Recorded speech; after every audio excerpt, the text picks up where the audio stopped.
بسم الله الرحمن الرحيم السلام عليكم ورحمة الله وبركاته كسو دوادا برتا warbaahinta ururka xoojinta qaranimada Soomaaliland waad ku mahadsantihiin intii nagu xiran hadii aad nagu cusub tahayna fadlan nagu soo biir oo subscribe saar channelkeena hadii aad rabto inaad hesho ama ay ku soo gaaraan barnaamijyada iyo warbixinaha cusub ee aan soo gelinaana program baleelka si aad mar walba nala socoto waad mahadsantihiin sida aynu la wada socono Soomaaliland 10 sanadood ee u dambeeyay waxa ay dadaal xoogan ugu jirtay sidii ay u heli lahayd galaangal siyaasadeed iyo mid dhaqaale oo ay dunida la yeelanayso waxa jira dalal badan oo muddadaasi ay Soomaaliland xiriir cusub samaysteen iyo kuwa markaasi horeba u jiray oo ay xiriirkooda si wanaajisay iyaguna waxa jira qaar kamid ah shirkadaha waaweyn ee caalamka oo ku soo biiray daneeyaasha Soomaaliland isla markaana mashaariic waaweyn oo maalgashi ah ka sameeyay Soomaaliland waxaana tusaale ahaan aynu soo qaadan karnaa shirkadda DP World ee laga leeyahay dalka Istaga Imaaraadka Carabta oo qadar lacageed oo malaayiin dollar ku maalgelisay dekedda magaalada Berbera iyadoo heshiis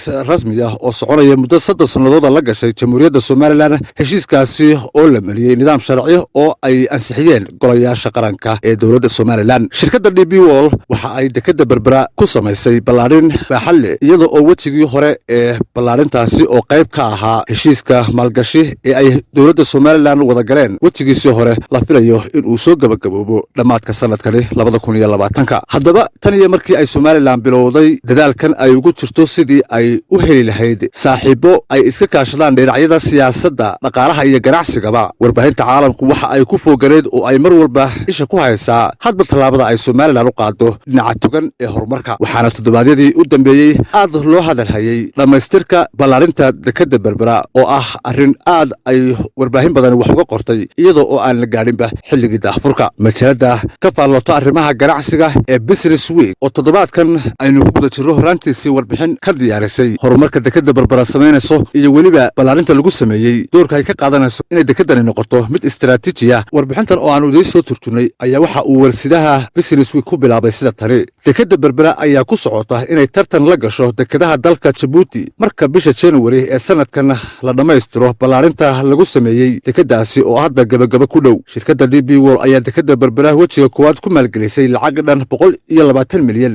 waxaana lagu koriyay dekedaasi ballaarin baaxadeedu dhan tahay 400 mitir oo loogu talagalay inay ka soo degaan kontiinaradu taasi oo marka la dhameystiro la tartami doonta dekedda dalka Djibouti iyadoo noqon doonta marso muhiimad weyn u leh geeska Afrika iyadoo oo soo cashan doonta taariikhda faca weyn ee ay leedahay waxaana shirkadda DP World sheegtay in dekedda Berbera u taagan tahay marin ganacsi oo waraaminaya geeska Afrika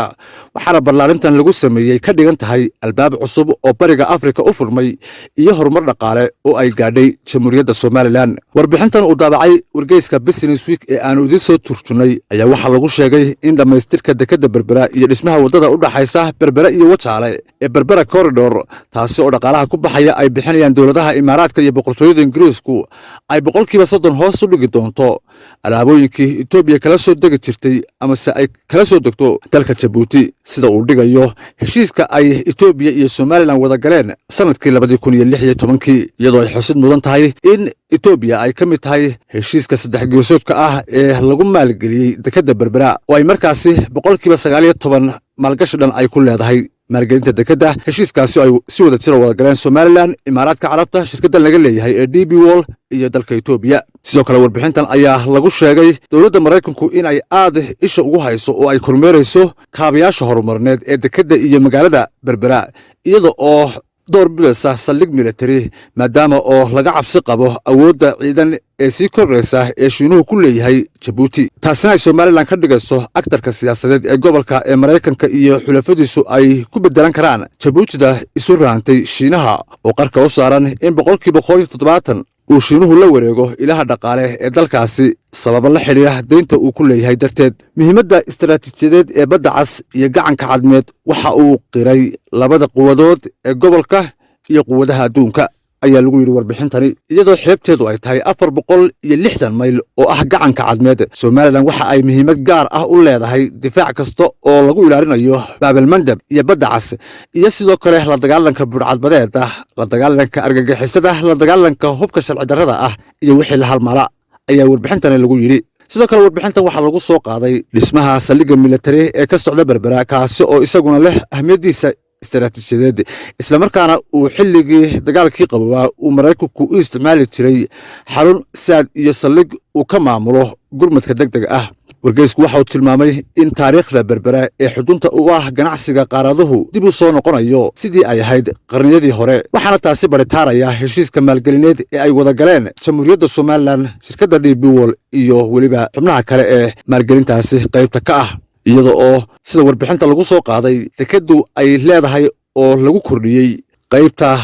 aagga dhaqaale ee xorta ah ama waxa loo yaqaano free zone trade. dekedda berbera hadda waxaa ka soo dega tiro sii kordhaysa oo ah badeecado kala duwan oo laga soo dhoofiyo dalal uu ugu horreeyo Imaaraadka Carabtu, kuwaasoo isugu jira shidaal, gawaadhida, qalabka dhismaha, dharka, qalabka elektarooniga, sonkorta, bariiska, qamandiga iyo weliba cunooyin kale oo ka mid yahay raashinka mucaawamada ah ee ay hay'adda cuntada adduunka ee WFP ku quudiso qaybo ka mid ah dalalka gobolka. geesta kale sida warbixinta lagu xusay, dekedda berbera waxaa sanad walba ka dhoofa xoolo lagu qiyaasay 3 milyan oo neef oo loo dhoofiyo jasiiradaha Carabta. tan iyo markii dowladda Djibouti saldhigga militari siisay Shiinaha, Maraykanka oo halkaasi ku lahaa saldhigga ugu weyn ee gobolku waxa uu ku dhaqaaqay qorshe uu ku sahaminayo meel kale oo istaraatiiji ah, taasoo ah mid uu ku xoojinayo saamayntiisa mandaqadda. waxaana wargeyska Business Week sheegay in xiriirka cusub ee Somaliland iyo Taiwan uu u muuqdo tallaabo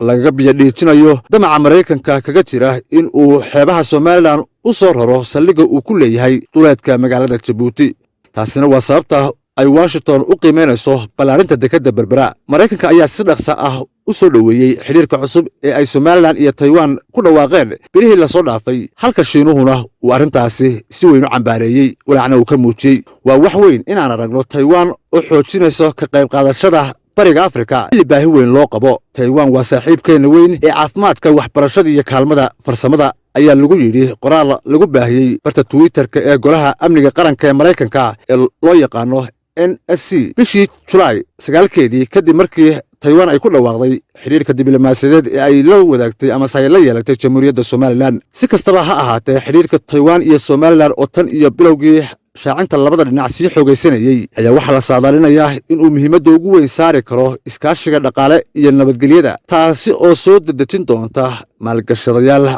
kale oo madax bannaan iyo in ay quwadaha waaweyn ee uu Maraykanku ka mid yahay ku soo dhiiradaan la macaamilka Somaliland, ayuu wargeysku ku soo gabagabeeyey warbixintiisa. dhinaca kalena wargeyska African Business Magazine ayaa warbixin dheer oo toddobaadkan qoray waxa uu ku soo qaaday maalgashiga ay shirkadda Trafigura ku samaynayso haamaha kaydka shidaalka ee magaalada berbera ee Somaliland, taasi oo uu ku tilmaamay arrin kale oo iyadana faa'iido weyn u leh Somaliland, isla markaana xoojinaysa awoodaha dhaqaale iyo kaabayaasha aasaasiga ee Somaliland. madaxa shirkadda Trafigura ee Afrika, James Joslin, ayaa sheegay inay sababta ay Somaliland u maalgashanayaan ay tahay inay tahay dal iskii isu maamula oo madax bannaan. waxaanuu yidhi isagoo arrintaasi ka hadlaya, Somaliland iyadaa iskeed u xaqiijisay inay sannado badan ahaato nabadgelyo iyo dimuqraadi, taasi oo dhaqaaluhuna la korayo, ayuu yidhi madaxa shirkadda Trafigura. wargeysku waxa uu wareystay oo soo xigtay wasiirka ganacsiga Somaliland Maxamuud Xasan Sacad Saajin, kaasi oo faahfaahin ka bixiyey habka uu dhacayo maalgashiga ay ku samaynayso shirkadda Trafigura Somaliland iyo xaddiga shidaalka ay keenayso. nuxurka heshiiska ay Somaliland iyo shirkadda Trafigura wada galeen ee ilaa hadda la ogyahay ayaa ah in ay shirkadda Trafigura keento Somaliland shidaal ay ka soo dhoofinayso dunida, iyadoo oo markaasi keenaysa magaalada berbera, halkaasna ay kaga iibsanayaan ganacsatada Somaliland ee shidaalka ka ganacsada. si kastaba ha ahaatee, warbixinahan iyo kuwo kale oo dhinaca diblomaasiyadda la xiriira ayaa muujinaya hanaanka isdabajooga ah ee ay Somaliland qadiyadeedu kor ugu kacayso, iyada oo markaasi laga eegayo dhinacyada siyaasadda, dhaqaalaha iyo ganacsiga. Somaliland waa waddan ku yaala geeska Afrika, istaraatiijiya, isla markaana leh bad iyo berri khayraad badan uu ku duugan yahay, una baahan in markaasi ay dunidu ku soo hirato oo ay maalgashi ku samaysto khayraadkiisa tihin ee badan. barnaamijkana daawadayaal intaasaan ku soo gabagabaynaynaa tan iyo ismaqalaadka dambe. asalaamu calaykum waraxmatullaahi wabarakaatu.